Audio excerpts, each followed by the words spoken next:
back. A nice off-season episode. We got a few things going on today. We have a nice interview with Zach, our champion. Yeah. That we did a few weeks ago, but that'll be part of this episode. We got 2 trades to talk about, some other whatever news, and then some very early power rankings just to kind of see how this league might look. We have cats beefing in the background of this set. Yes, we do have my cats. They're here too now. Let's grab one. You'll get one. Oh God. They're not in the mood. Okay. Maybe later. Well, we'll try to get them on. Guys. Can I get the money shot of them just...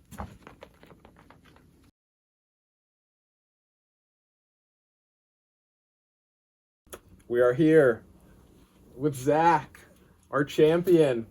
That's right. Thanks for joining us. Of course, guys. I'm hyped to make my sock talk debut. Oh, yeah, really exciting. We hot. got our first.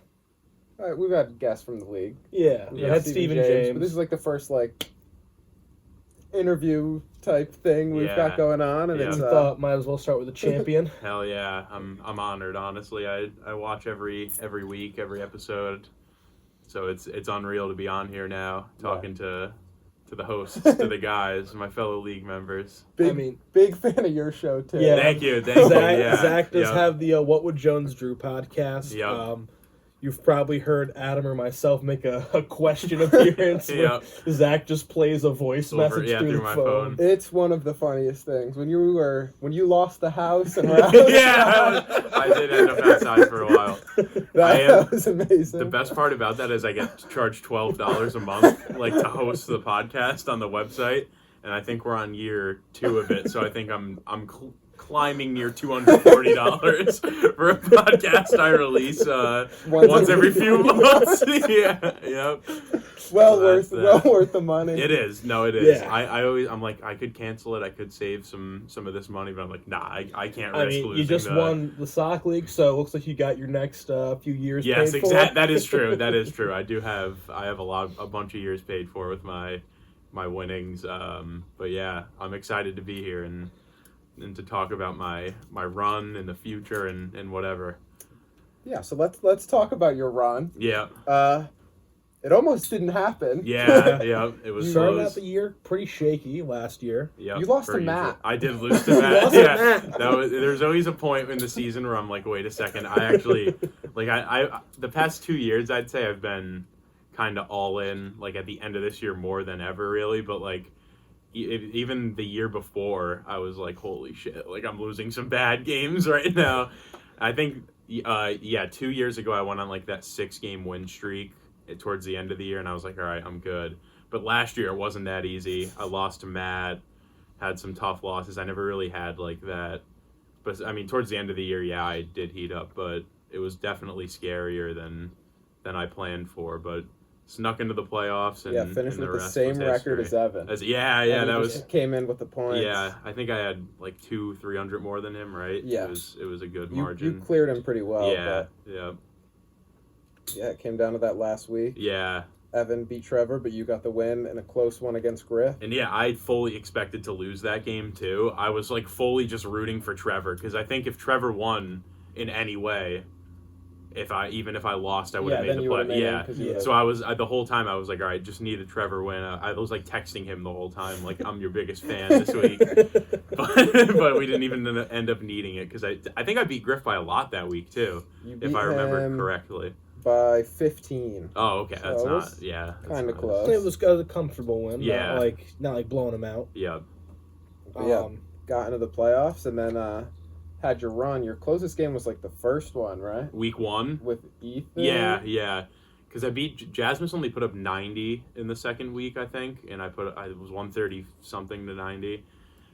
And I think Ethan was the close one. Yeah, that was 160 to 140. And I do think the championship tells a different story than the score because we were really going it did end up being a pretty big margin, but the entire day it would be like, oh, my guy, like McCaffrey just scored like 10 points. But then someone on his team would score like 15, and I would be like, all right, well, maybe I actually am going to lose this game. But yeah, that ended up fine. But yeah, Ethan was the closest. Yeah. That last game, how were the nerves going into that one? The championship? It was pretty terrible. I was nervous all week, and then just what the tides of the whole game week was just like I was saying, like one guy would score like 50 points and then one of his guys would do the same, and I was like, I don't know how much longer this can go on.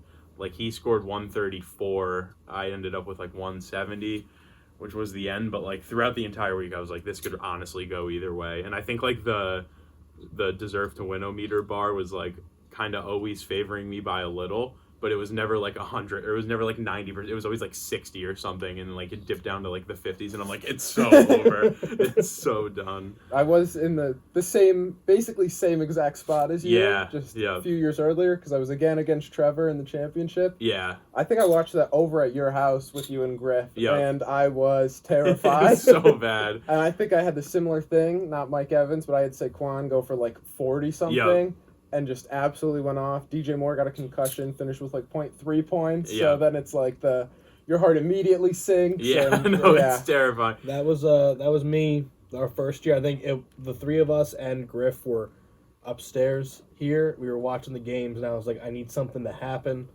And then Kyle Allen took a deep shot to DJ Moore, and I was like, this is the moment where I can catch some points.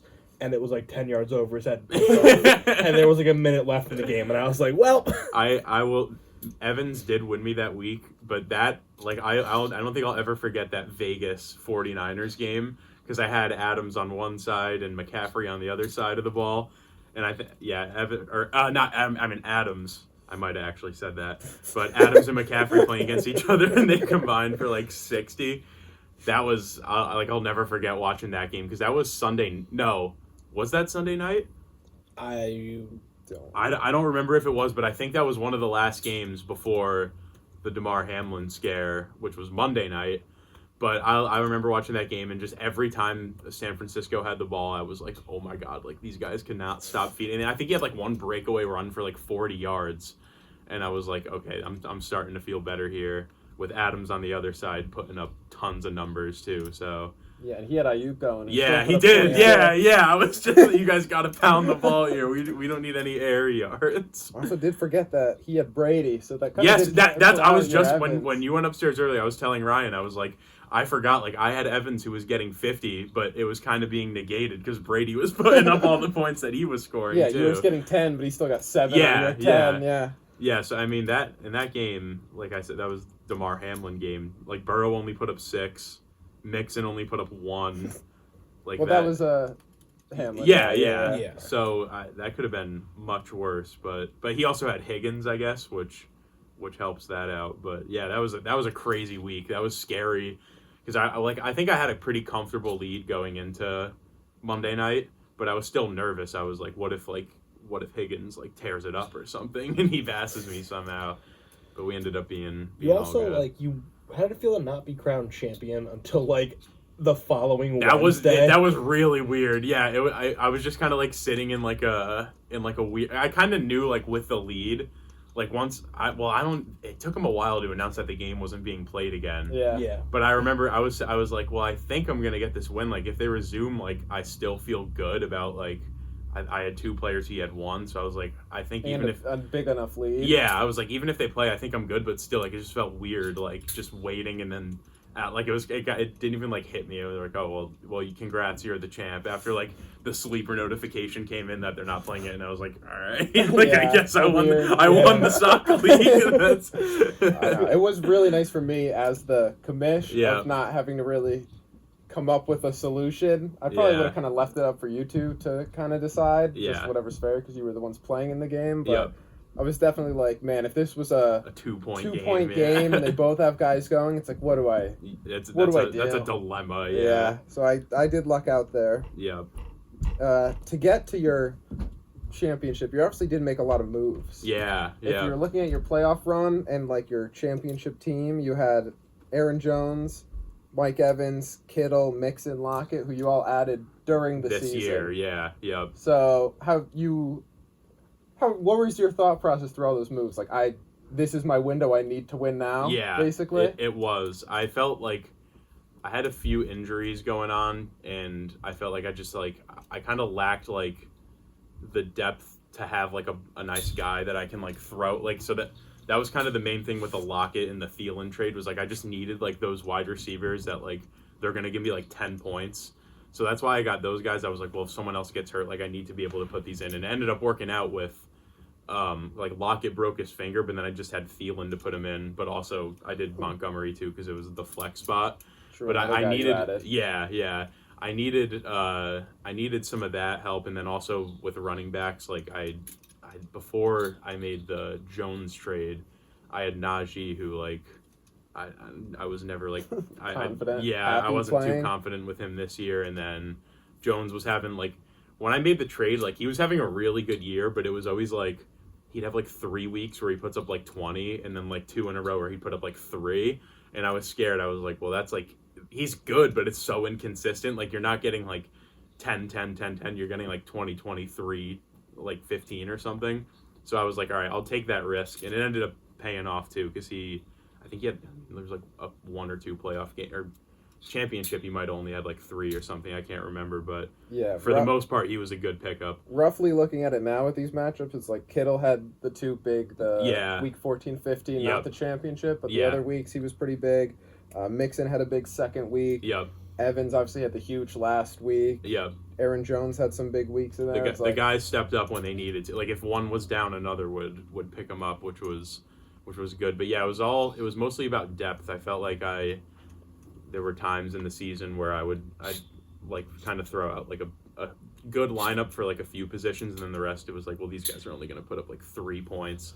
And on days when like your good guys aren't doing well, that's never what you want.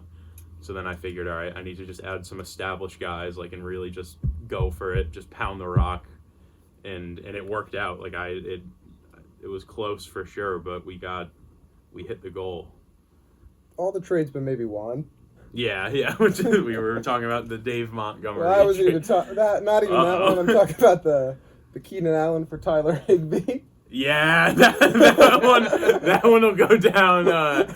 That one will be interesting. My thinking about that one was like, Pitts was really not. He was putting up. He was hurt at that point. He was hurt too. Yeah, he was not doing well when he was healthy, and then when he was, he wasn't healthy for a while.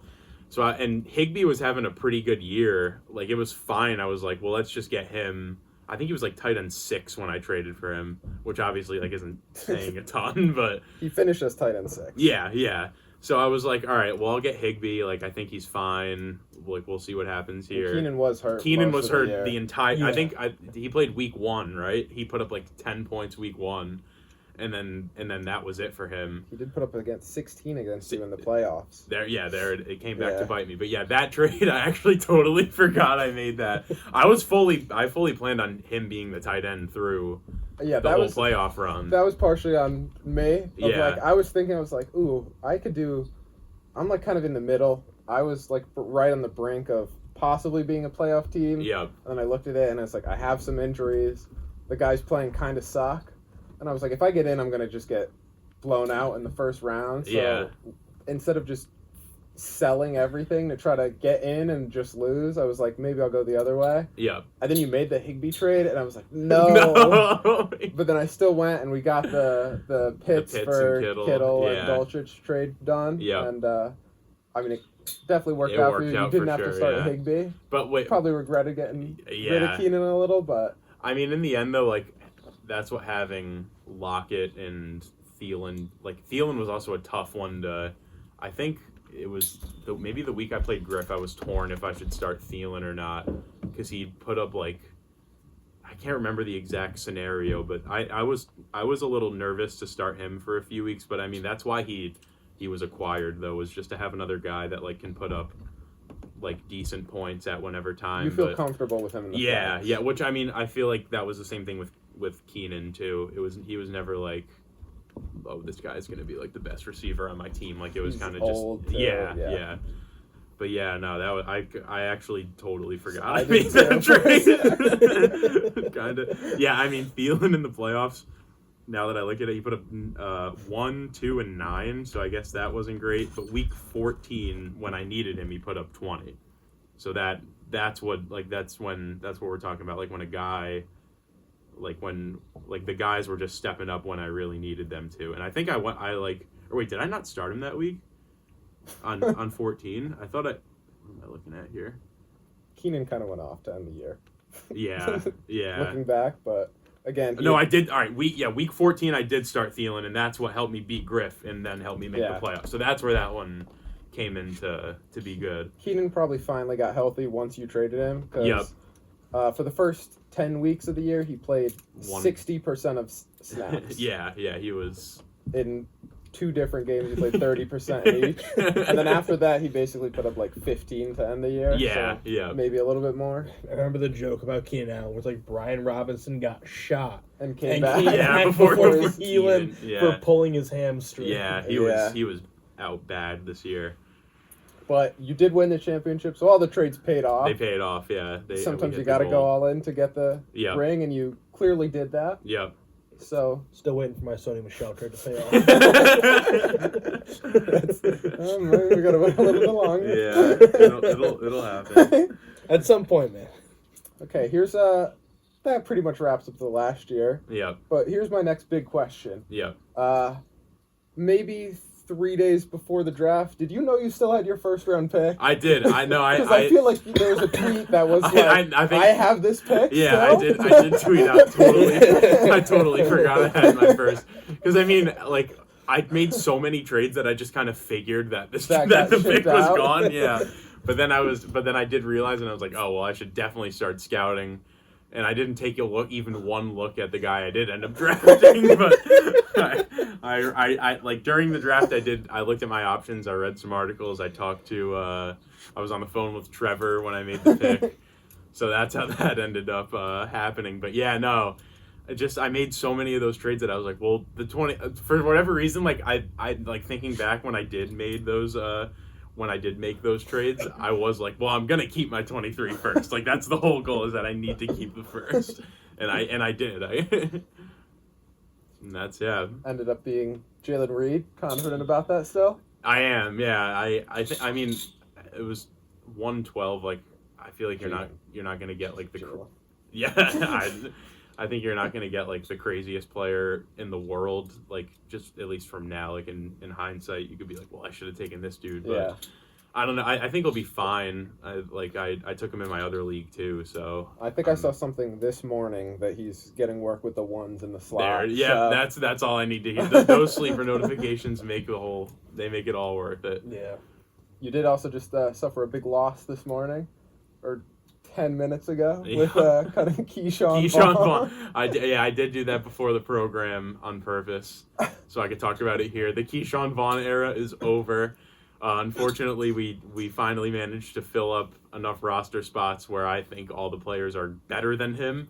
It took pretty long, but I didn't have any more space for him. He had a great What Would Jones Drew career. I think he started 0 games. And I was reading his sleeper thing today, and it was Keyshawn Vaughn invisible in 22 season. And I was like, yeah, you're exact.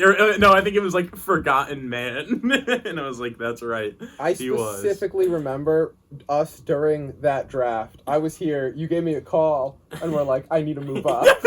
It was because I watched a Dynasty Richmond. You're like, you gotta go all in on Keyshawn Vaughn, and I was like, yeah, I do. I'm sitting there.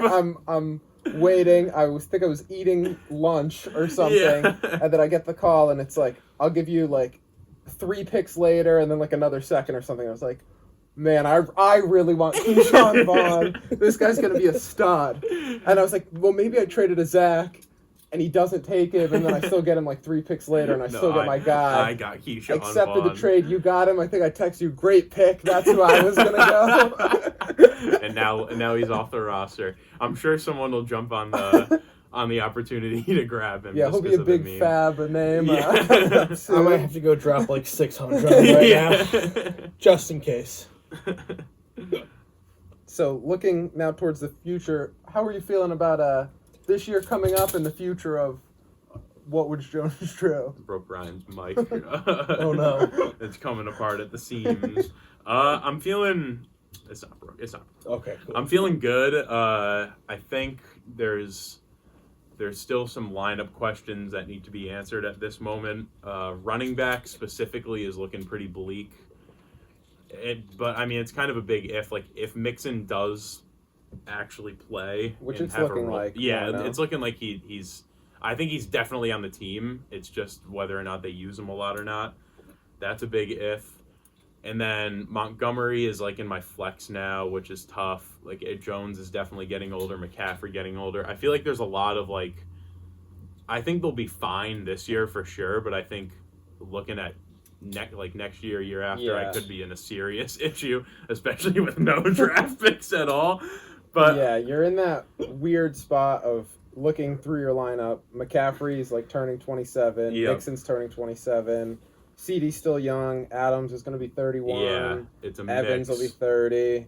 Aaron Jones is 28 already, and like Lockett's up there. So it's a lot of those guys where it's like very solid names that can produce, but it's also you hit that age 30, 31 for a receiver. You hit that age 28 for a running back. Yep. And it's like they could still be the same player, or they could just go fall like off any a moment cliff. just fall up. Yeah, and I think like I'm gonna have to probably do some roster surgery within like probably like a more of a slow, like it's not gonna be like a fire sale. Yeah. But I just think over time like it's gonna have to be a slow process of like shipping a guy off like when I kind of notice him decline. Like, it's obviously tough to do, but like if I'm like, all right, well, we thought Derrick Henry was declining week 2 of last exactly year. that's the whole thing is like it's tough at this age to know like when they're just gonna face them. But then like I don't know, it's gonna be tough. But I think just like a slow like trade off a guy or two every now and then just to like slowly get like a second or something, or like a younger like decent running back, like that's just gonna have to be the to kind of the process here. A little bit worse. I'm really not too worried. Like in the end I did get the championship like with all the firsts gone, but I think like just next 2 years I'm gonna have to focus on like being smart with like drafting or like trading to get draft picks to. Yeah, we have never had a back-to-back champion. Yep. We've never even actually had someone win 2. Yeah. In 5 years, we have 5 different champions. That is cool. The so, parity. Do you think you have the talent to go run it back and be the first to win 2 and win back-to-back? Probably not. I could totally see myself missing the playoffs this year. I could see it being a year where like I get evened, where like I have the same record as someone else, but they have more points or something weird like that happening. But at the same time, I do like literally I think if a few different things happen, like if things just go my way, I think like there is honestly a possibility. So it's so tough like just with my I feel like it's like a gray area roster where it's like, well, it's good, but it also could be terrible after like a few weeks, and like you see like, oh, they're not using like McCaffrey, he's getting 20% of touches, like just some stupid shit like that. Yeah, I think you kind of seem to be in that spot where right now you kind of stick it out, kind of reassess like week 4 or 5, and it's like, oh, these guys do still have it. Yep. Let's run it back. We can go. Yeah. If you're 1-4 and things are not looking great, then it's like, geez, Like, I'll send someone over to Ryan for a couple firsts. It could be it'll be interesting to see where your team ends up at the end of next year. Yep. Yeah. Because it could be a completely different roster, it could be very similar to this championship team. Yeah. I guess the question I have for you: you look at the spit division. Obviously, it's kind of been seen as the more like dominant like division. Yeah. Definitely. When you look at it right now, where do you think you could fall this year? Like I was saying, I think I could. I think probably no better than where I was. Like I think 3-4 is where I land. What teams do you think are better than you? Probably Griff still. Probably Trevor. But like I don't know. It's tough. Like I think like 2, 3, 4. I don't think I win the division, but I think 2, 3, 4 all could definitely happen. And then if things go really wrong, maybe 5. Probably not 6. but I do think like I could probably land anywhere in that middle. Yeah, and I think like the most likely is probably a 3 or just miss the playoffs at 4, around there. But I don't know. I kind of asked that because while Evan was obviously in the fight for a while there, Cherry and myself, I think, not trying to toot my own horn, but we're both getting we're getting better with younger guys, Yep. and obviously Griffin and Trevor I still think are going to be very competitive this year. Yeah. So I didn't know where you see your team standing in that sense. Yeah, no, I know. And I think like probably a few years down the line, like if things go right, then I probably like it's weird, but I think I'll probably end up being lower. Like if I you know what I mean? Like I think you're in that spot where it's like you're very consistent right now. Yeah. You have the veterans, they're what they are, what they're gonna be. Mm-hmm. And I think looking at Griff now, his running back room kinda up in the air with the Kamara possible suspension. Yeah, like he'll have Pollard, but other than that, he's got like Mostert, Latavius Murray, like it's kind of up in there. He's got the really good receivers, got the good tight end, so it's like still a good team. Yeah. And the same thing with Evan, where he's got the good receivers, but the running back, it's Miles Sanders, who I think is solid and should see a lot of work in Carolina, but again, it's a new team, and Gibbs, who's a rookie, where it's like if they figure out those RB positions and they are consistent and good, it could be tougher for you, but it's also like if those RBs struggle, then I think you could easily cruise to another, like a second place finish in the division. I think Trevor... I will trade Montgomery to Evan to have that full run. I want that on the record so we can have the platoon there. Starting the Lions today. Yeah, he's a Lions lineup guy. I mean, even looking in the future, I mean, Cherry he might own the entire 2025 first round. Yep. Like kind of like what you did. If that'll ever stop in this league. It's kind of back to me. I think I have a lot of 2025. Are you 25? Well, it's like I think it's me and Cherry. Yeah. I think Cherry has 5, and I might have 5. I think I have 3 next year. 5, and you guys. I'm pretty sure the first round next year is just me, Adam, and Cherry. Yeah. Next year I only have 3. Okay. Only 3. 2025 I have 5, and Cherry in 2025 has. I forgot 2026s are on the board now. That's exciting. Me and Cherry each have 10 of the first round picks. And so there's insane. Only 12 of them. 25. That is absolutely insane. I used to own 2, but then I moved up this year. Yeah. But I think we're also both in spots kind of like you with when you were rebuilding. Yep. I don't think we were at as low lows as you. Yeah, no, definitely. It was hard to be as low as starting Jay Ajayi. Yeah. Oh, man. I'll never forget it. I'll never forget the first year, and Michael Gallup was like my future. I was like, this guy's going to be sick. But being in that spot where it's like, okay, we've had some draft classes, we have some young guys, maybe we package those together to get a CMC, kind of like what you did, and you kind of showed that pays off. Yeah, go get the proven asset and try to go win this thing. Yeah. No, I agree. And I think, I don't know, I think I do have assets now, the guys that I did trade for that are proven, like I was talking about. I think those are guys I can still trade away that still hold value. It's not like they were all 50 years old and on their last leg. But I think things do go wrong, Lockett, even Thielen, they still have some decent value. I see. Maybe not Thielen. Maybe not Thielen, yeah, but Lockett for sure. Just Jones, those type of guys. Yeah, for sure. Yeah. And then, here's the point differentials for your teams. Okay. I want to hear your guess on who head to head do you have the worst point differential against and best point differential against, including playoffs, but not any of the AIDS Bowl matchups. So no AIDS Bowl, but yes playoffs. Yeah. The best differential. So who have you beat by the most? And around how many points do you think it is? Oh my god. There were those bad years. Yeah, there were really, really bad years. What's is Matt one of... But I lost to Matt. Is the thing. But it was only by 5. What's a normal differential from the past few? I can't. I feel like I can't put James's a number for to reference.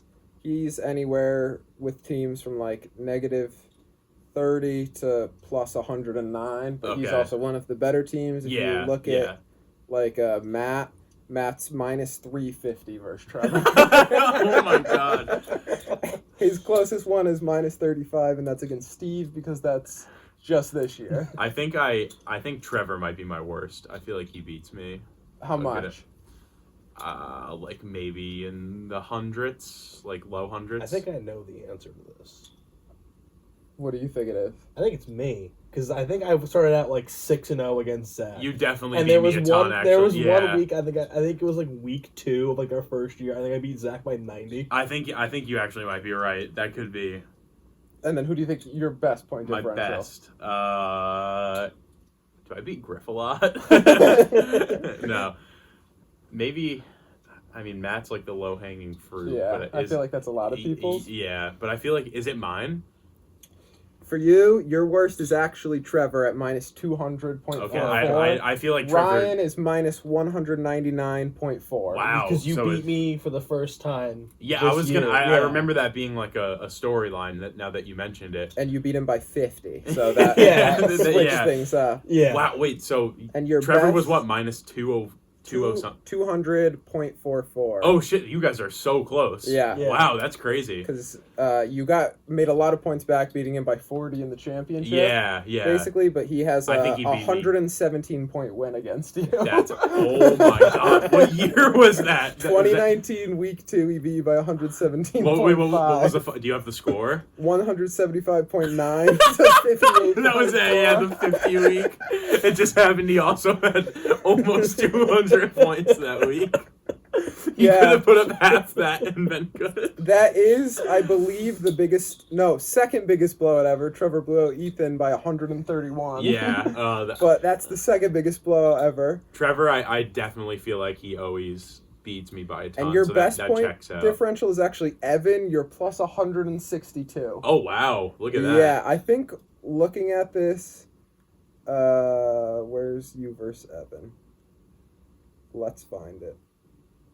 Evan. It might be an Evans thing. No, it'll be here. Okay. You've gone back and forth for your first 6 matchups, 7 matchups, and then you won the last 2 by 70 and 80. Oh my god. Because I remember looking at this throughout the years and I was like, you guys have been so close. Yeah.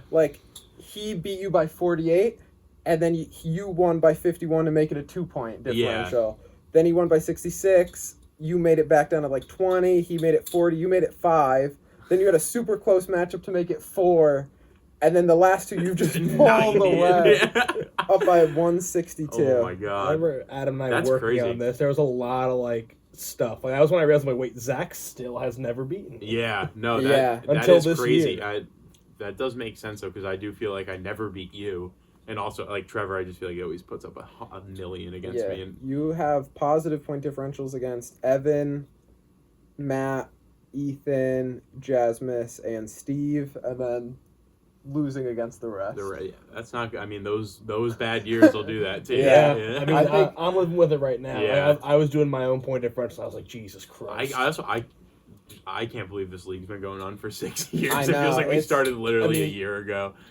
The wildest shit happened this year alone. This year was the first year I beat Griffin a game since week 2 of the startup year. The first year, yeah. And I had played Griff 6 times in between them. Yeah.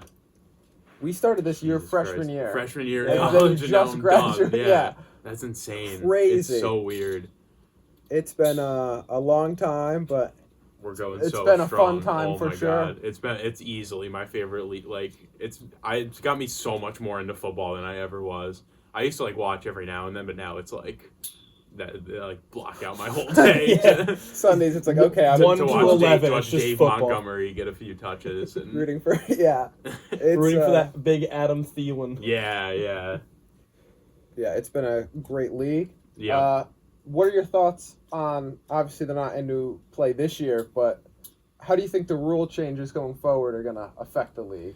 We're adding the flex spot, not this season, but the season after. Yeah. And we're adding the 4th round. We've already had those picks tradable. None have been traded yet. Yeah. But, not yet. And only the draft picks are going to be able to go on the taxi.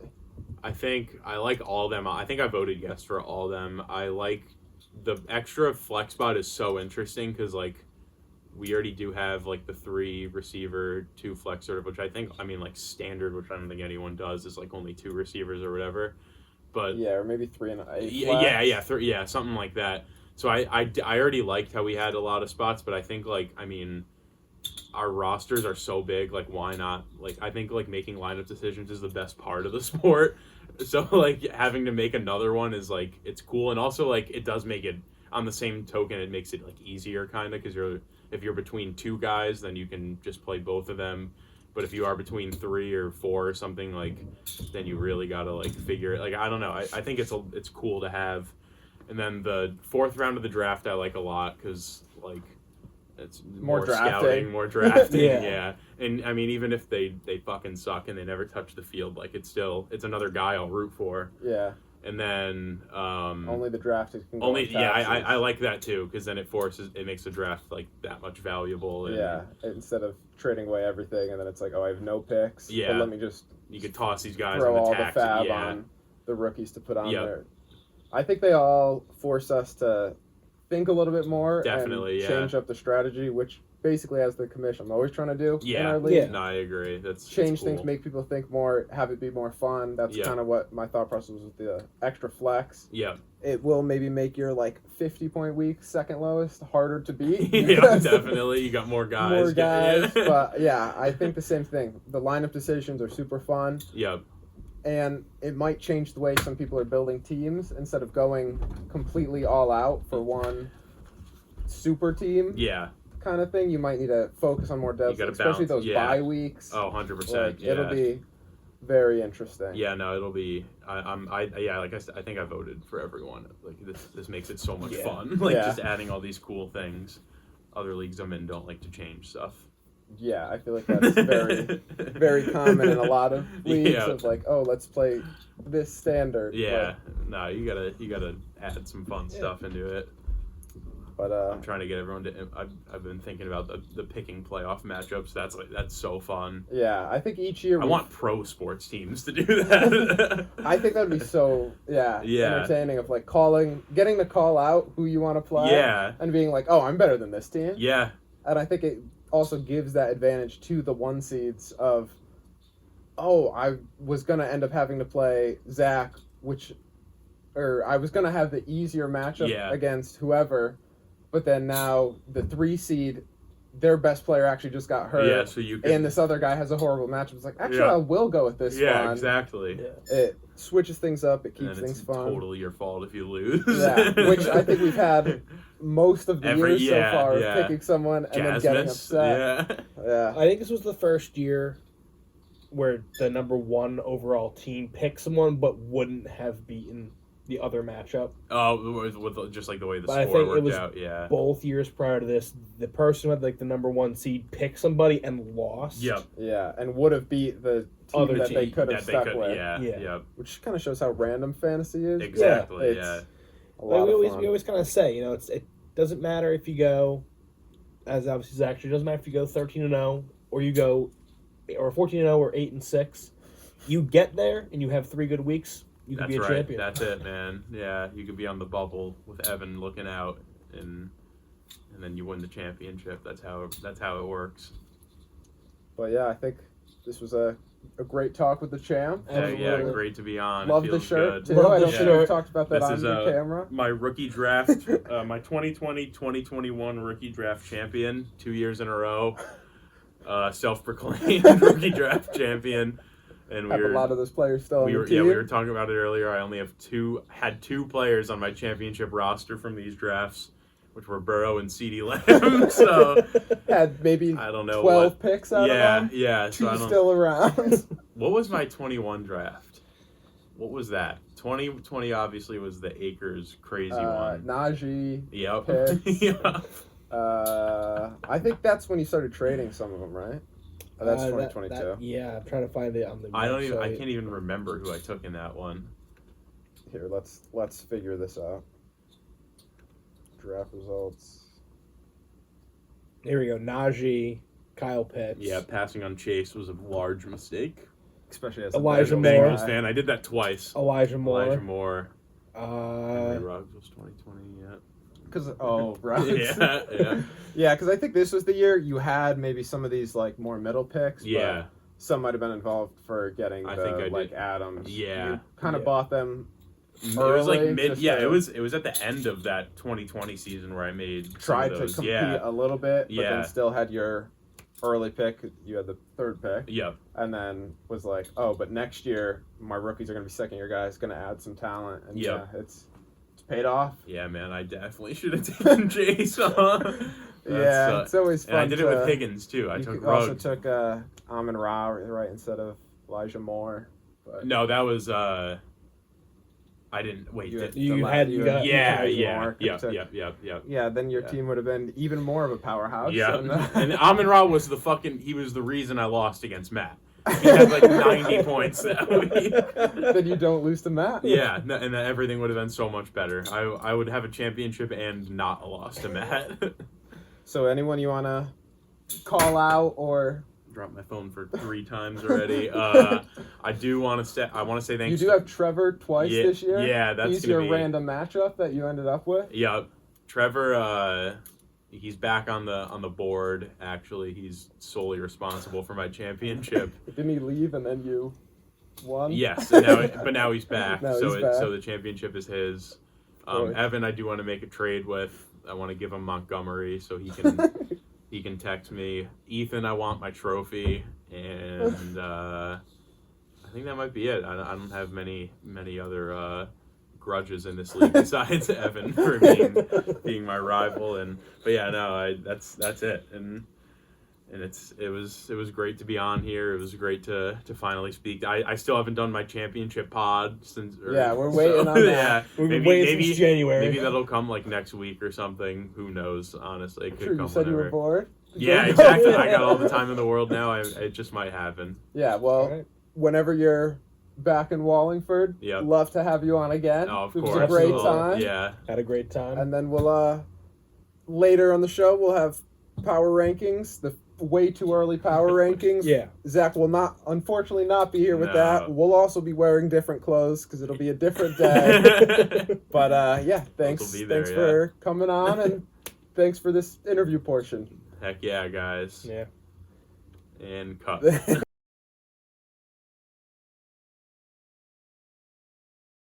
All right, so we're here. There's been a few trades. We love trades. We do love trades. Steve was involved in both of them. Steve has been very active. He has been. In this offseason. So the first one is with Trevor. Trevor gets Najee Harris. Steve gets Damian Harris, Jacoby Myers, and then Trevor's first, second, and third of 2026. Almost the entire draft class. Almost. Now that we added the fourth, didn't quite get all of it. The fourth might have been too much. Yeah, that's pushing it over the edge. Yeah. I don't know. This trade's kind of yucky to me.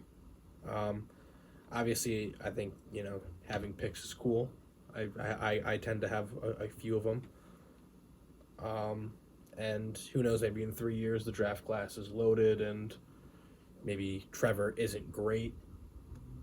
But at the same time, Najee Harris, I think he finishes an RB2 last year. I don't know if he can bring back. There's a cat grabbing my feet. I don't know if he will reach the hype that he had in 2021 and his rookie year. And then Damian Harris is okay. Is he going to start in Buffalo? I'll probably split with Cook, I'd imagine, as of right now. And then Jacoby Myers is just kind of a depth piece on the Raiders. I mean, depends how they view Jacoby better than Hunter Renfrow. I believe Jacoby's better.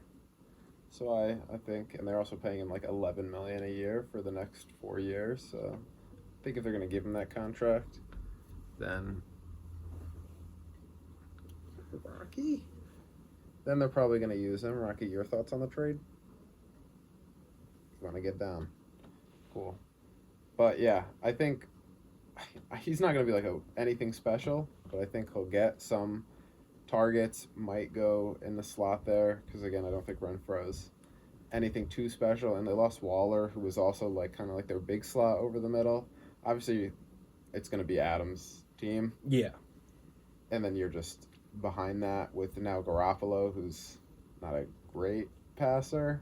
So I don't think it's going to be anything too special, but I don't know. I kind of like it for both, but it's also just kind of weird because I think this really helps Trevor getting another running back because I feel like running back, he always has the receivers. Yeah. It's just kind of comes usually down to that running back position. And last year when like Taylor went down, he was kind of scraping the barrel together to get that second running back position filled. Now this gives him a flex option or another good starter option if one of his other two with Taylor and Chubb get hurt. And then I mean, he was like playing through a stress fracture or something in his foot for like the first 4 weeks. And then I think after that he played a little bit better. I'm still kind of in the camp of Najee's not that good. I don't think Najee's bad. I just think that he's a little... he's not going to live to the hype that I think he got after 2020 and 2021. Yeah, I think he's just kind of very average to bad. It's kind of crazy that he was the first overall pick in that draft with Jamar Chase. But I don't know. He's okay. He's just going to get a ton of volume. They're going to hand him the ball probably 250, 300 times. He's going to get some looks as like a screen in the receiving game. So he'll probably have a decent year. And then it's the same thing, the Trevor logic of those 2026 picks are so far away that they don't even really exist. And like I kind of agree with that. Those picks aren't going to help you till 2027. Yeah. At the earliest, if they're successful as rookies. So probably 2028, and that's so far away that it's like, when do these picks actually really step in? Granted, you could then trade them for a player in a year or two when it's like, oh, no, they're only a year away now or whatever. But I think this is a good move because it gives Trevor that like extra RB piece. And then I also kind of like it for Steve because, to be fair, I don't know if I really would have paid more for Najee than that. Like I think if I'm in that situation, I'm not giving anything more. Like, I didn't see the trade and be like, man, I would have gave you this. So I think you got out pretty well, a first, second, third, and then two guys that honestly are probably starters on Steve's team. So, sure. Yeah, I mean, then Steve made another trade. This time it was the other running back he acquired at the deadline last year. He traded J.K. Dobbins for Paris Campbell and a 2026 first and second. Some Steve building for 2026. 2027. Another trade where I'm kind of like, Dobbins, I don't know. Has he ever played more than 3 games in a season in his career? Yeah. He played 15 his first year, then 8 last year. Okay. So, as you can see, over 50% of his career has been spent. That is true. And then there was talks of him holding out. I don't know if he wants a new like athletic trainer or something. Again, the picks, never a bad thing to get. Paris Campbell, I kind of like this move to get Paris, and I kind of don't. Right now, the Giants' wide receiver room is very up in the air. There's reports that like Jalen Hyatt's working with a third team at the moment. They're saying Paris did really well at OTAs. Maybe there's something there. Maybe Steve found like a diamond in the rough where he kind of breaks out with Daniel Jones, or that he could even be cut at the end of training camp. We're not sure. Yeah, I feel like this is the 5th year in a row that Paris Campbell has aced OTAs in training camp. He's got that down. And then he's never really produced anything. He had a couple okay games last year, I believe, with the Colts. Yeah, last year he had one game of 23 points. He had a few okay games, but again, nothing special. I don't really see it. I mean, maybe just because the Giants receiver room is so wide open of who's going to be there. Wandale's hurt. Shepard's still coming off injury. Slayton's there still. Hodgins is there still. There's so many guys that who knows who the 3 starters are going to be and who's going to get the targets come the start of the season. Probably Waller now that he's there, but for the receiver room, very up in the air. And then Dobbins, I think it's tough. I think he's really talented, but he's coming back from like the injuries. He's never really been used in the receiving game, so like it's going to mainly be on the ground. I think he is a really talented rusher. I think it's another good get for Evan because I think he needed the RB depth. And I think it's an also fair value for Steve because, again, I don't know if I would have paid more. I don't even know. To be fair, I don't know if I would have paid that much. I guess 2026, maybe. Yeah, just because it's so far away. Yeah, but if it was like, if either of those picks, I think were a year or 2 years earlier, I definitely would have said no. Yeah, that's just kind of how I feel with both of these Steve trades. I feel like they're kind of similar.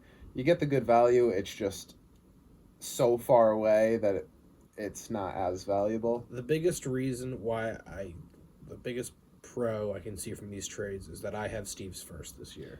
Yeah. And I think Najee and JK were the two, say, most concerning guys on Steve's roster when it came to playing against him. Yeah. But I think that's also the thing with Steve. Why I have just 2 running backs that are, like we've kind of talked about, J.K. Dobbins missed a ton of games with injury. Najee, not super talented, but just kind of a ton of volume. That's not going to last for 3 years to when you're competitive. So getting picks, even though they're so far off, yeah, you're going to stink and whatever. But maybe you could also trade those picks for a young receiver, something that'll be around a little bit longer, move up from 2026 to then 2024 and get some picks next year. I don't know. Maybe, yeah. It kind of gives you a little more flexibility rather than these running backs, but we'll see. And then just the other free agents, Hopkins, don't know if we talked about it here, cut. Dalvin cut. Still not on teams yet.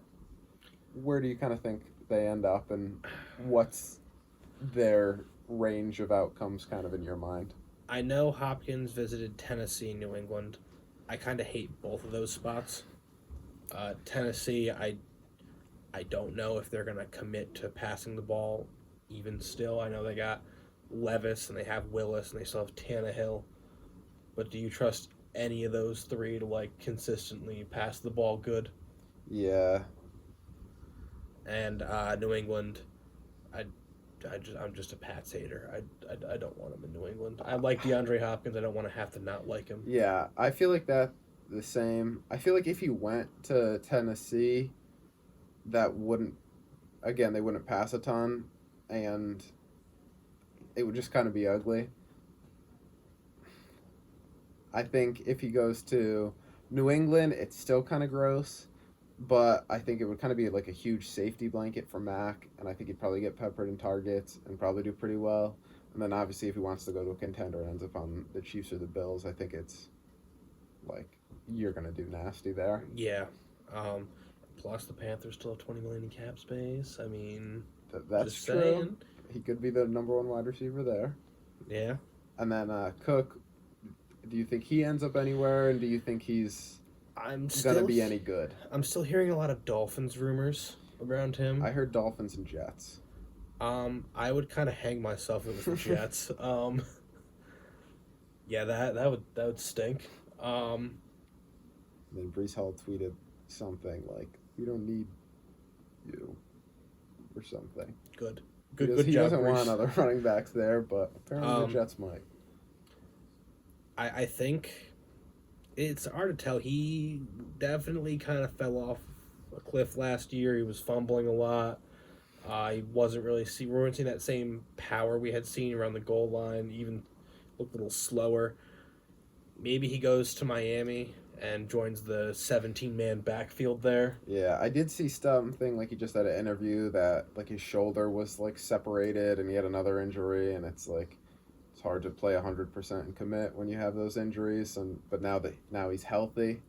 So, again, might end up on the Dolphins, and I think he'd be okay, but it's the same thing with kind of him, Fournette, Zeke, even Kareem Hunt, all 4 still free agents, and I feel like they're going to just kind of land somewhere, and then you're going to have to let out a big sigh for the guy that you actually have there, but I don't know if they're really going to, like, last.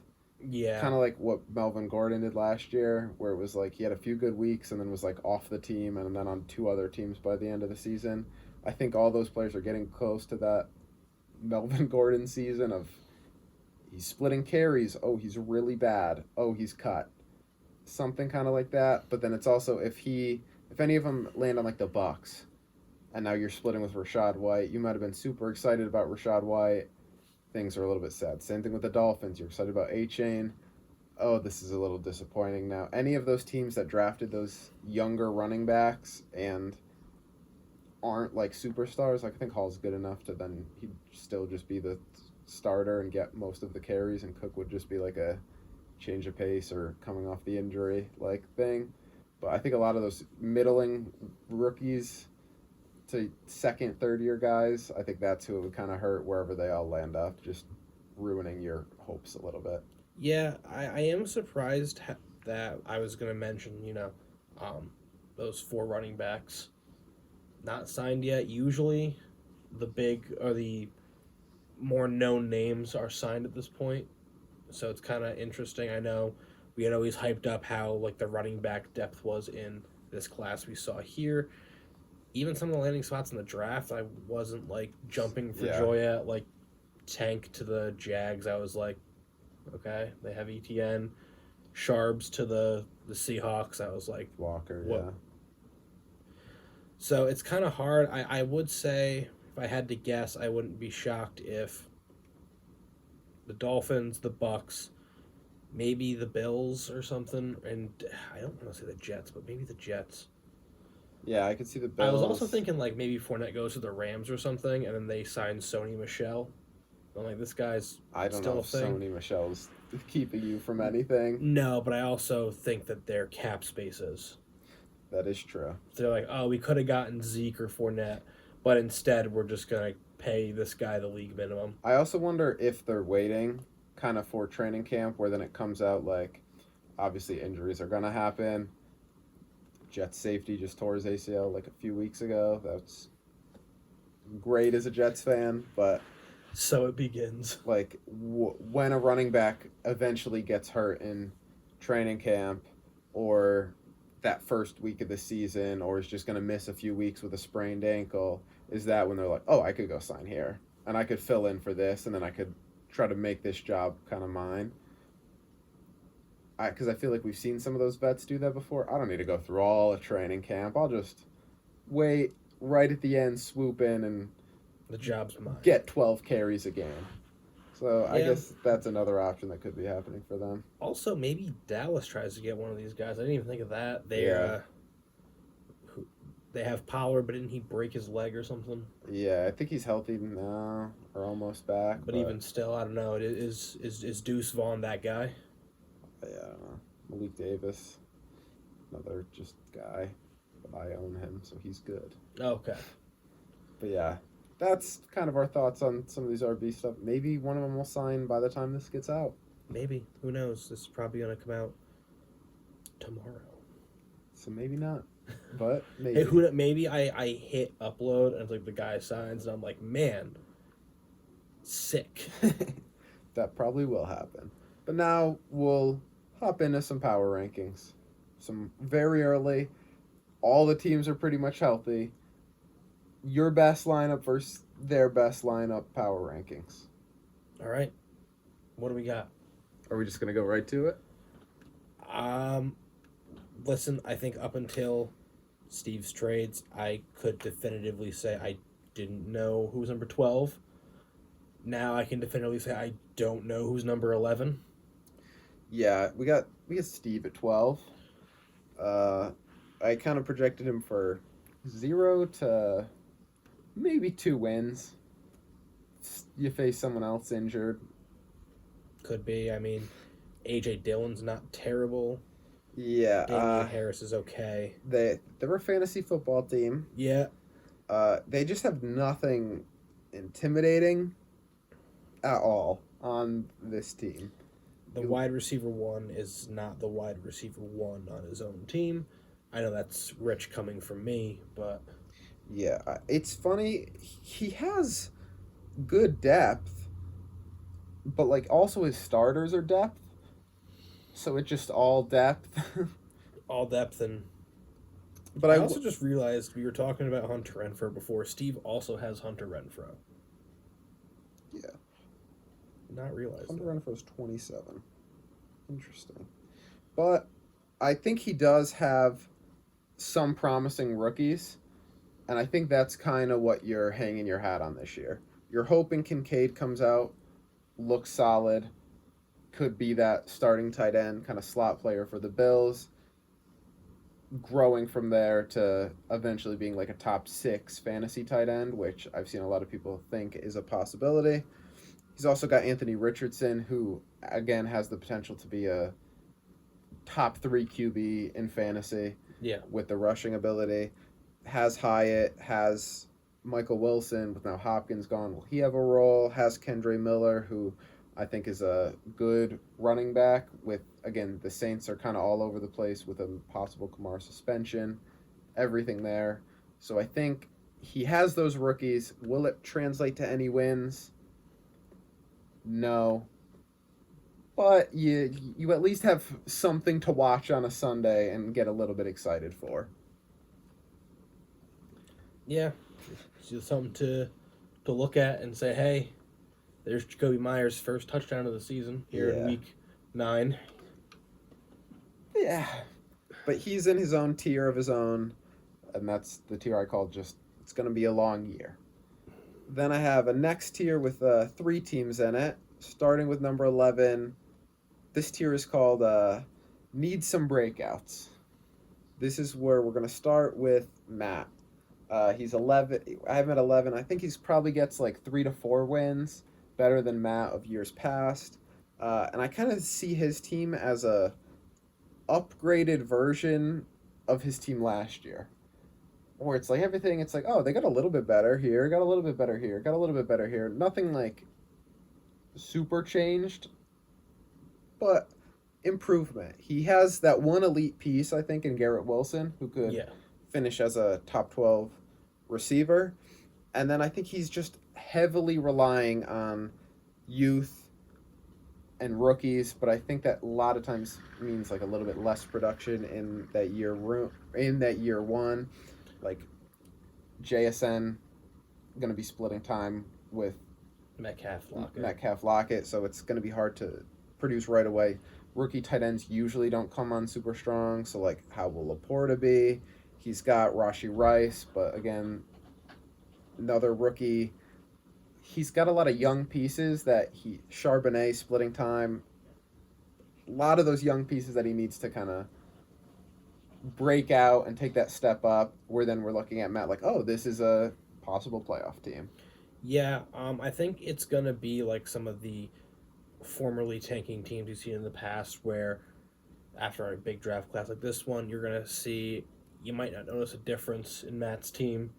Maybe it's like, oh, hey, Matt cracked 90. That's like better than usual. That's like that for the first like 5 or 6 weeks. But then once these rookies start getting acclimated in the offense, maybe their coaches start scheming around them a little more. You're going to see higher scoring weeks. Maybe Matt rips off like 3 or 4 wins to end the year. Who knows?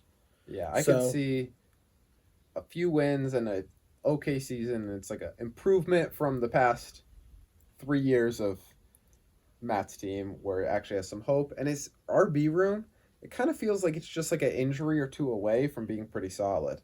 Like if Harris gets hurt and James Cook becomes the guy, if like a Roschon or a Foreman gets hurt and Khalil Herbert's that guy, a Kenneth Walker injury, Charbonnet's there, Bijan, Algier gets to repeat. It's like Maybe Kamara suspension. Yeah, or that's Steve. Steve has. Kendrick. Yeah, I said the wrong name. Okay. I heard that. I was like, oh yeah, Saints. Yeah, but even Dwayne McBride, now that Cook's gone, if Madison gets hurt, or even without it, it's like there could be something going on there. So he's got a possibility to get an okay running back room with Garrett Wilson, and then if some of these receivers, tight ends break out, could be an okay team. But again, not super high. 10, we have you. Not last. Not last. Not last. Still more towards the bottom. Still in that need some breakouts tier. I have you projected for 4 to 5-ish wins I could see you getting. Yeah. Obviously Hurts is an absolute difference maker at the QB position. He's going to be a top 3 QB. He's going to get the rushing touchdowns. He's going to get passing touchdowns. They're going to score a ton. He was averaging like 30 last year. Wouldn't be surprised if he did it again. And that could help single-handedly win you weeks. And I think the same thing with Breece Hall. If he's healthy, it's another difference maker at a position. And you need those to be competitive in fantasy. I think you just have a lot of unproven or inconsistency from the rest of your starters and bench, and you're also kind of relying on a lot of those rookies, which don't always produce for a whole first season. Yeah, kind of the similar thing I said with Matt. Maybe you come out week 1 and Zay Flowers isn't, maybe he only does a little bit. Same thing, Roshan Johnson. Who knows how much playing time he's going to get, and Brandon Mingo. Similar to kind of Jalen Hyatt on the Giants, there's a lot of receivers there. We're just not sure if he's better than them. Yeah. So. But if it's there's a possibility with. I said Brandon Mingo, didn't I? Yeah. I meant Jonathan. Yeah, I figured. But if Hall's healthy, and then if Akers is the lead RB there, Christian Watson just continues how he finished last year. Tony plays a full season and is schemed up. Flowers looks good. Rondale Moore. I mean, who else do they have? Marquise Brown, but without Hopkins, maybe he's more involved. Same thing with even The one thing with Rondale Moore, actually, is that he had, I think, one of his best weeks last year with Colt McCoy. So it kind of shushes the, he has Colt McCoy, he's going to do bad. And they might have Clayton Tune, though. Shit, you're right. And then you have the Panthers, a lot of the Panthers receivers. So whichever one becomes the guy. One of those three has got to do something. As long as it's not Thielen. I might have to go break Thielen's kneecaps real quick. It's if one of those starts breaking out, it's again, there's a possibility for if you get these breakouts, your team could be fighting for a playoff spot this year. The biggest thing as I sat there and I thought, okay, I think my team improved from last year. How does that improve me in the standings, though? I look around, and even in your division, I look at teams and I'm like, man, this is really competitive this year. I do agree, and I feel besides Steve, and then maybe some of those top teams, I think this range in the middle got a lot closer from last year, where I feel last year it might have been this, and then this. Now it's a lot more jumbled up, where it's yeah, you're still 10th. You probably were ranked 10th, 11th last year a lot, but this 10th feels a lot more competitive. When I feel if teams see Ryan on the schedule, it's not oh, this is a free win. It's I should win this. I should, but I also could not. Yeah, same thing with Matt. It's last year, for the past 3 years, if you lost to Matt, it was a walk of shame. You were a meme. You were shamed. You were a meme. Now it's you see Matt, and it's yeah, I should beat Matt. And then you look at Matt's team, and it's, oh, this guy has been doing pretty good recently. Yeah, I can't put up 70 and then still beat Matt. So I feel that's kind of how the leagues progress this year, and I think it's one of the more competitive years in a while. And then the last team in this tier, I have Cherry. Again, I have him for about the same win total of 4 to 5 wins, and I think just having Bijan is going to help him win some games. Absolutely. Yeah. I think he could walk in and be a top 5, top 3 running back as a rookie. And then I think if you just it's questionable because you look at his whole team.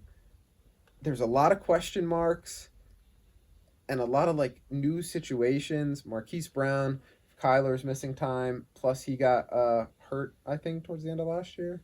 Yeah. Calvin Ridley hasn't played in 2 years. Rashad Bateman, it's like, yeah, they're switching to a more pass first offense, but he's been hurt. He just got like a cortisone shot and missed OTAs, which again aren't the end of the world. Rashad White is stepping into a new role, but that's probably a bottom 5 offense led by Baker Mayfield and Kyle Trask. Yeah, I know the pain. Kenneth Walker, like they brought in Charbonnet. What's going to be the split there? Gibson, you never know what's going to happen with Gibson. They call him CMC, and then they say he's actually the CMC of the punt team. Like, what's going to happen? And then he doesn't have a ton of depth. Sky Moore, another guy where it's like, will he be good? Will he randomly break out? I don't know. JMO suspended. Just so much questions there. If these young guys break out, if these guys return to form, again, this team looks pretty solid. If they don't, gonna be more towards the bottom of the standings, I think. Yeah, I think that's a pretty fair assessment. Obviously, I think if Jamison Williams is here week 1, I'd be like, hey, maybe Cherry's got something cooking over there. You know, maybe you kick off a Antonio Gibson or a Rashard Bateman in the starting lineup, and maybe looks a little better. Who knows?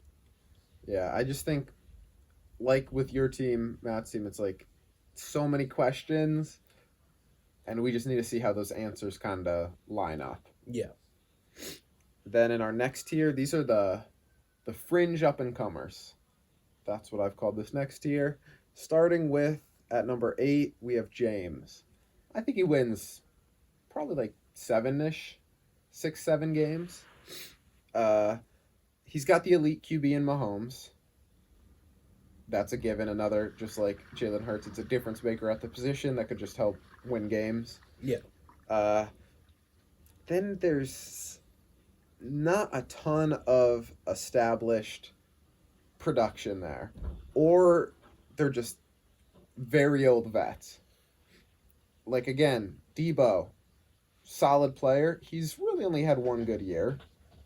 Then he's had some injury years, some okay years, and then one wide receiver 3 year. Drake London showed promise as a rookie. Same thing with Pickens. Christian Kirk, last year was really good. Before that, he was always just kind of there. Solid. He's got 3 running backs not on a team. Rashad Penny, who's been good when healthy, but when is he healthy? Dameon Pierce, another, looked good as a rookie, but he's just not proven it yet. Like, a lot of these players, they haven't proven that they're year in, year out studs. Yeah. I completely agree with that. Again, it is concerning that 3 of your running backs haven't been signed to a team yet. Again, are you going to get that Melvin Gordon kind of thing? I've noticed something funny when we talk about the team he's playing week 1, but Alan Lazard, I'm not really sure where he falls in that Jets offense. Is he like a solid wide receiver too? I think that's where he's going to be. Probably the wide receiver too. I actually am a big fan of Christian Kirk. I think he did really well last year. I do too. I could see him. I think he kind of solidified himself as one of Lawrence's favorite targets last year. But now Ridley's there. But he hasn't played in 2 years. But he hasn't, and that's just kind of the thing where, at this point of the early offseason, it's tough to really pin down who's going to do what and who's going to be who. Same thing with Debo. It's like, okay, now if you have a healthy CMC all year, healthy Kittle, healthy Ayuk, and Debo, it's like, where does Debo fall in the pecking order? Yeah. And I just think that's kind of where James is, where it's like, he's got these up-and-coming rookies with Pierce, London, and Pickens. But, like, is it going to be enough? And on the bench, I think he has fine depth. He has fine depth. A lot of vets. Cooks, I think, is a... Odell Beckham in Baltimore. McCole Hardman, maybe he gets that 80-yard touchdown week 7 when Pickens is on a bye. Plus, he has Madison, who might be like RB1 there, starter role. So I think it's an interesting team. It's just not proven yet. I also do think it's funny that Madison, I feel like he's been in the league for 13 years as the backup. Younger than Najee.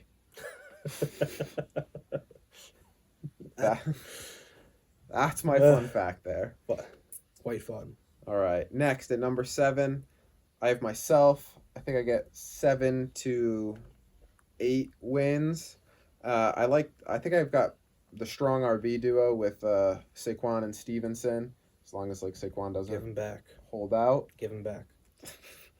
And then I think I have good tight end options with Goddard and Pitts. I was about to say Kittle, and I was like, oh wait, I forgot that was a trade that happened. But I don't really have the top options at QB. I don't have a difference maker. I think Dak and Kirk are fine options, but it's not a difference maker. Same thing at wide receiver. I've got good options. DJ Moore, if Michael Thomas can be healthy, which he can't. Burks with no target competition. Some rookies, but it's no one stands out there, and it's this guy's my wide receiver 1. It's just options. I do think either Quentin Johnson or Jordan Addison can crack your starting lineup. Maybe, Michael Thomas decides that he just straight up's not going to play, not because he's hurt, just because he just likes getting paid to do nothing. Yeah, but that's just... I think my weakness is the receiver. When you line up against some of these teams, even you look at Matt's team, it's he has a Garrett Wilson. I don't have someone that I feel confident, go toe-to-toe with this guy. I have a lot of guys that he could have a good week or two, or I hope he takes that next step to that tier. Not there yet. And then I think my depth at running back, it's just a lot of handcuffs. I got Warren for the Najee. I got Malik Davis for the Pollard. I got Tank for ETN. Spears for Henry. Yeah. So I have handcuffs, and then I have young-ish receivers. I don't hate Cortland Sutton. Yeah, I don't either. But again, it's not... Cortland Sutton isn't make you jump for joy putting him in your lineup. No. And I think... I drafted Cortland Sutton in the startup, I believe. I think it was one of my last picks. You did? Yeah. 10th round. Not even one of my last picks, just a pick. But yeah, I think that's just kind of where my team lines up. If I had that difference maker at receiver, I'd feel a lot more confident. And then I just DJ Moore is your wide receiver 2. And some of these young guys as that wide receiver 3 and flex. It would make me feel a lot better. I just don't have that top option. And then number 6, still in the same tier, I have Griff. I think he also probably gets that 7 to 8 wins. He's got a really strong wide receiver room. Obviously, you have Justin Jefferson. Amon-Ra's been great. Chris Godwin, super solid. The funny thing I wanted to mention is that Justin Jefferson, playing the Bucs week 1, is projected for 21.4 points, which I think is kind of hysterical. When you look at the other guys Amon-Ra for 15, Chris Godwin 12, Pickens 10, London 13, and just Josh Jefferson 13. Justin Jefferson 21. 21, sorry. Yeah, he's so good. He's a very good player. So good. He also has the elite tight end in Mark Andrews, and he's got the elite QB in Josh Allen. So what's not to like? I'd say the running back room is the question mark. I like Pollard, and I think him as the lead guy now will be good. But then you have Kamara and Jamal Williams, Raheem Mostert, Lat Murray. Yeah, it's options. I just don't know if they're necessarily. They definitely play football. I'll say that. Yeah. Pollard is good enough, I think, to be the RB1 overall without Zeke if he gets all those touches, kind of what we saw from Eckler when he's alone. But just that other option, and even that second flex, I think question mark. Elijah Moore, really good rookie year, horrible last year. Now That was in probably Cleveland. half Zach Wilson. Now in Cleveland, but then even the bench, it's again like Josh Downs and Tank Dell, hoping that they break out. I don't know, but I think you might have the studs surrounded in the receiving room, QB and tight end, RB1, at the main positions to then carry some lackluster RB2s and flex 2. At 5, I think probably gets around 9-ish wins. I got Evan. He's got a really strong wide receiver room. He's got Waddle. This still has fucking. All right, he does have J.K. Dobbins. Never mind. Waddle, Smith, Judy, Mike Williams. He'll have Hopkins wherever he ends up. It's like those are 5 strong receivers. Yeah. He's got, now that he had added Dobbins, that gives a ton to his RB room. So now you either get to roll him and Miles Sanders, plus you have Gibbs, who I think could go nuclear as a rookie, especially if he's targeted a ton in the pass game. Those targets could probably get like 50 to 70 catches and put up a pretty big year just off receiving game, even if Montgomery eats into some of that like groundwork and maybe some of the touchdowns. And then I think Waller, he's going to be the main option for the Giants. Yeah, and I think so. that finally gives him a really strong option in the tight end room. I just think his issue is the kind of some of that depth. But I'm looking at Evan's team here, and I really think he's going to come out and surprise some people, especially early in the year. I think he's going to put up some pretty big numbers. I wouldn't even be shocked if he hands Jasmus a second consecutive loss, although it would be a tall task. But all I'm saying is I think Evan makes some noise this year. I definitely like Evan, and I think this is the year that he may get into the playoffs. Also taking into account it's June. It's June. Yeah, it is June. It is June. I definitely like his team on paper as them all being healthy right now. Okay, then the next tier. This tier I like to call the final run, where we have number 4, Jasmus. I think he also probably gets around 9 wins.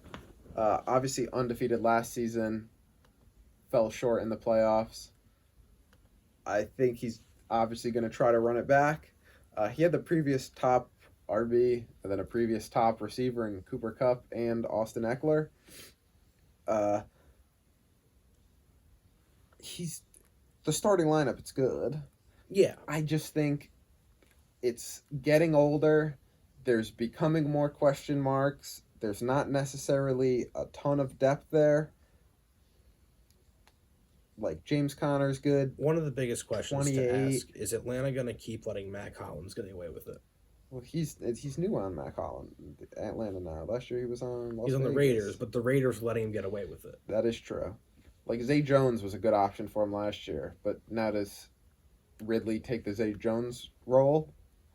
And does he kind of fall off? Does Allen Robinson do a thing this year?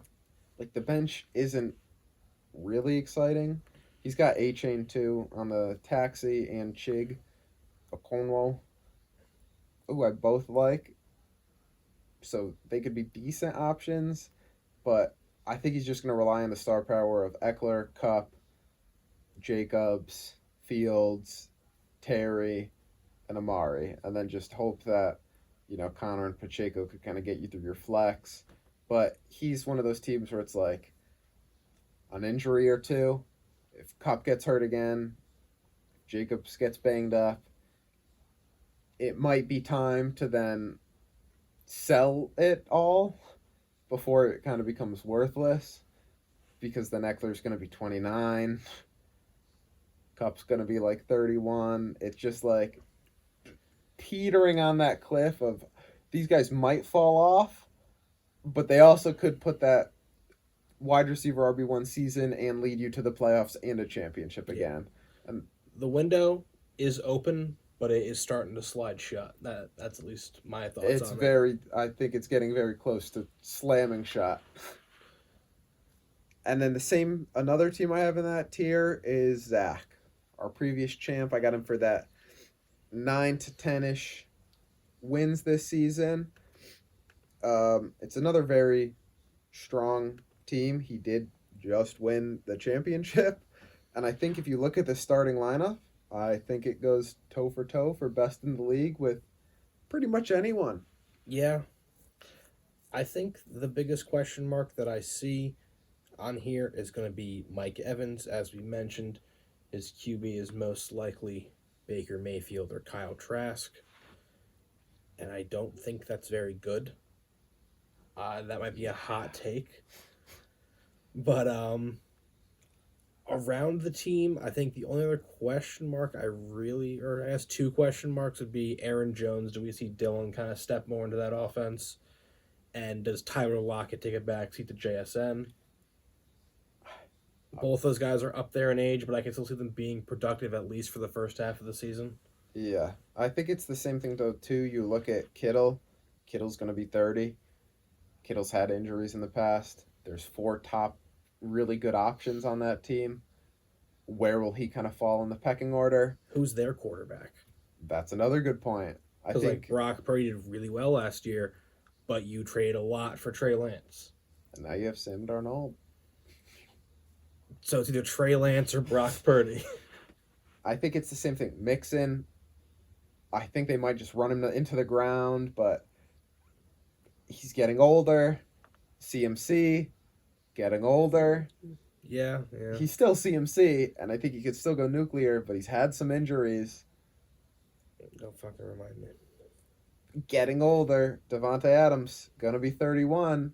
After 30, some of those receivers kind of step back from being that elite option to still good, still really good, but you're not a top 5 fantasy performer anymore. Now you're 12. And if you just have that where you're expecting that elite return, could kind of be tough. And you look at, again, his depth. It's Adam Thielen. It's David Montgomery.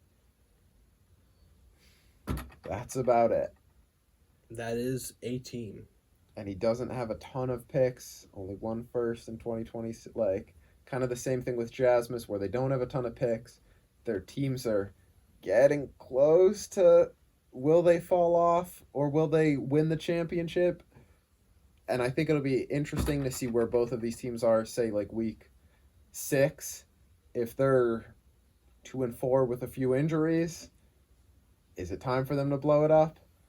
If they're 5-1 with clean bill of health, they'll probably be numbered 1 or 2 in the power rankings. Like, that's wide range outcomes just because of the age and maybe falling off concerns on this. And then here are the 2 championship favorites. At 2, I got Ethan. Again, I think he probably gets about 10 plus wins, unless that defense, does the same thing the defense did last year. I am hearing that the Gladiators did fire their defensive coordinator. But yeah, he has basically top 5 options at every position. Kelsey, probably the best. Just is the best tight end. Derrick Henry could still be a top 5 running back. Jamar Chase, top 3 receiver. ETN could easily outperform himself last year. Diggs, another, this starting lineup's so good all throughout. And then I think he still has some depth. Javonte and P. Ryan, so he has whatever Denver running backs kind of healthy and ready to go. He has Pat F. But then other than that, I think the depth is kind of iffy. Van Jefferson, sure. Don't forget about Foster Moreau. He'll have Juju as the kind of a receiver there, who's, I guess, the number 1 option in New England right now. Again, another kind of lackluster offense, but this team is really good. The only things I kind of could see stopping it are, again, he's got enough players not there, but Kelsey's 33. We've said this for 4 years. When does Kelsey fall off? Do I think it'll be this year? No. I think it'll be never at this point. He might be 50 years old and still the tight end 1. But I guess it could happen. Keenan, he's 31 already. They drafted Quentin Johnston, like, does he start to decline? Derrick Henry, 29 million carries. He's a freak. Will it affect him? Probably not. But we've kind of seen a few more injuries and a little bit slower start last year. So if any of those guys take steps back, I think it brings them closer to the field. But I still think like that Etienne, Chase, Olave, like that's still going to be good enough to get him to the playoffs, even if some of those older guys get banged up or just kind of take a step back a little bit. And that only leaves one more. Number one. For the second straight preseason. Will it be Trevor's year? We ask ourselves this a lot. I mean, I think he's the best team in Sock League. He's had year in, year out dominance. And he got better. And he always seems to. But, like, it wasn't like, oh, he got, like, this rookie who I think is really good. It's like, he got Tyreek Hill. That's how better he got. He's got the difference makers at, again, every position. Lamar could be QB1. Taylor, Chubb, elite RB options. Tyreek Hill, A.J. Brown, elite receiver options. T. Higgins, DK, Pittman, Deontay John, like, everywhere you look, there's just so much talent. He's got Najee and Deontay on the bench. Those are starters on most lot teams. Of other teams. Yeah. So he's got the depth. He's got the lineup. He's got the star power. Again, the question is, will they stay healthy? And the only thing here is it kind of seems like this is his team. All he has is 4th-round picks for the next 3 years. No other picks. So he can't necessarily go out and get an option if he needs it, where maybe Ethan can, because he has a little more draft capital, and maybe some of these other teams can, but his team is very good. It's incredibly good. It's one of the teams where you might see other teams in the league making moves at the deadline to compete with him, where he might not even have to do anything and just coast. That being said, I've seen plenty of great teams. Means nothing about that ring, though. And that's kind of been the case of Trevor's career so far. Really great year in, year out. Always one of the best teams on paper. Always top of the power rankings in that top, 4. Just hasn't won it yet. But looking right now, I think this could be the year for Trevor. Is this the year for Trevor? I don't know. We will see. We'll probably do our next power ranking right before the season. Yeah, I don't know how drastically things are going to change before then. You never know, though. Yeah, we did have those trades the day before week 1. Yeah, I think we'll try to do it then, right before week 1. Yeah. Probably for that. I mean, we'll do power rankings for our preseason show.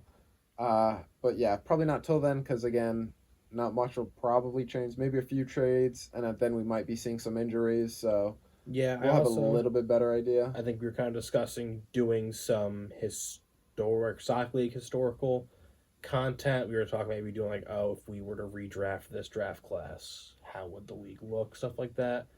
Yeah, again, getting closer to the year, gonna do the Sock League awards predictions and kind of some predictions on what we see through the year. Now, I mean, obviously we have Zach on this episode. I think over the summer it would be cool to get a few other guys, someone else if they want to be on. Just put an iPad and we FaceTime them. We'll figure something out, and I think that would be a lot of fun. But yep, here's a first episode since the draft, right? I believe so, yeah. So about a month. About a month in the making. Zach, our interview with Zach was maybe 2 weeks ago. Yeah, I think it was 2 weeks ago. But we had to take advantage when he was home, and then we're like, all right, yeah, we'll record the rest soon. And then you texted me last week, and you're like, hey, when do you want to finish this? And I was like, oh shit, that's right. Yeah, but we'll get this out to you. We'll get some more interviews. We'll come up with more things to talk about, some ideas, and we will see you next time. So either 2 weeks or 3 months. We're not really sure.